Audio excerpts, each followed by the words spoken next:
Siapapun ulama sedunia yang mengisbat nasab Ba'alawi karena suatu hal, saya Imaduddin bin Sarman tidak akan pernah mengisbat nasab Ba'alawi. Ulama yang dulu-dulu udah ribuan tahun bukan ulama bagi dia. Sesongong itulah Imad. Mukimat masih mau mengikuti pelaku haram dan pelaku dosa besar.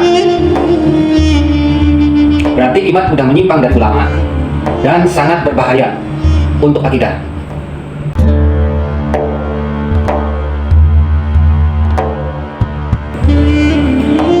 Assalamualaikum warahmatullahi ta'ala wabarakatuh. Alhamdulillahirrabbilalamin. Assalatu wassalamu ala asrafil anbiya wal mursalin wa ala alihi wa ashabi ajmain. Salam silaturahmi, salam jumpa lagi di channel Logika JR.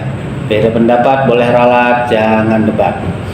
Masih lanjutan dari video sebelumnya yang berjudul Menelaah Ketetapan Nasab Ba'alawi, volume 1, volume 2, dan ini volume yang ketiganya. Kita langsung saja ya, langsung ke videonya. Apa konsekuensinya setelah ijma terbentuk? Dalam kaidah usul fikih, para ulama menegaskan bahwa ijma yang sudah terbentuk pada suatu masa tidak hanya berlaku bagi generasi saat itu, tetapi juga mengikat generasi setelahnya.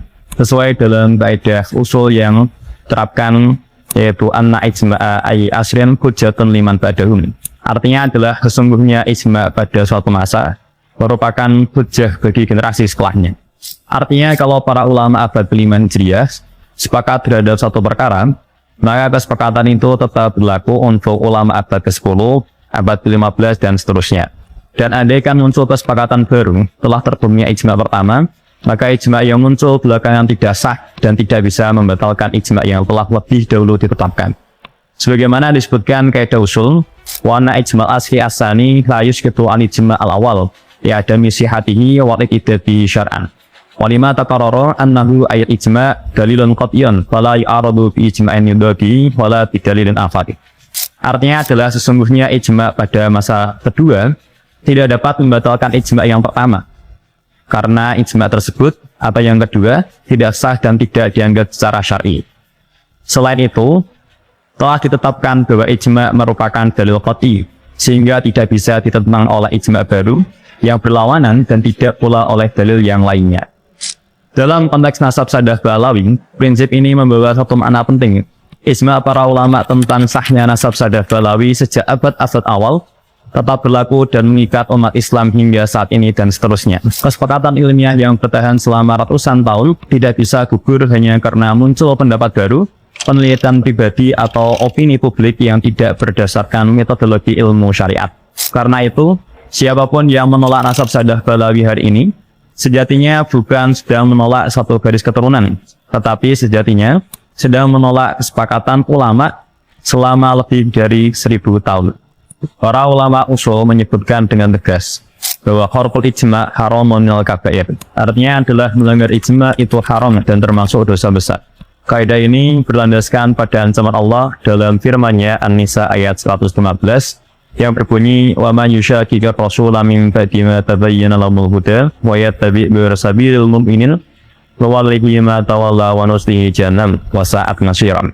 Artinya ayat ini menunjukkan bahwa menentang ijma para ulama adalah penyimpangan yang serius. Karena itu, ketika para ulama muktabar telah sepakat selama berabad-abad terkait sahnya nasab sadah Ba'alawi, maka menolak kesepakatan itu adalah tindakan yang sangat berbahaya dalam tinjauan syariat. Nah, poin di volume 3 ini, 1.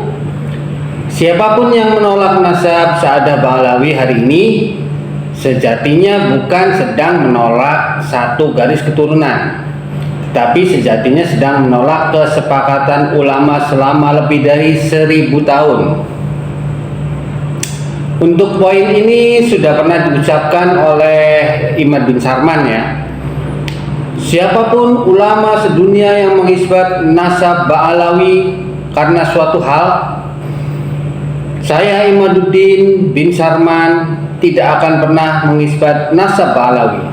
Kurang lebih seperti itu kata-katanya. Berarti dia merasa yang paling ulama sedunia ya.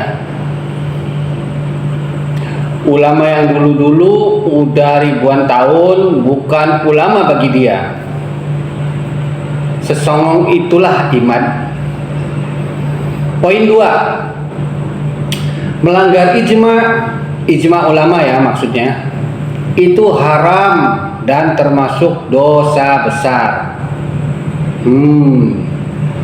Mukimat masih mau mengikuti pelaku haram dan pelaku dosa besar?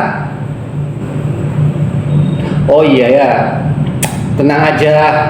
Mukimat kan punya Mama Gufron, penjaga gawang neraka ya. Ikutin aja terus. Poin 3, menentang ijma para ulama adalah penyimpangan yang serius. Menolak kesepakatan itu adalah tindakan yang sangat berbahaya dalam tinjauan syariat. Berarti iman udah menyimpang dari ulama dan sangat berbahaya untuk akidah, khususnya akidah Ahlus Sunnah wal Jamaah, akidahnya Nahdlatul Ulama, akidahnya warga Nahdiyin. Hati-hati, tetap istiqomah mengikuti ulama-ulama terdahulu, para aslafuna sholihin.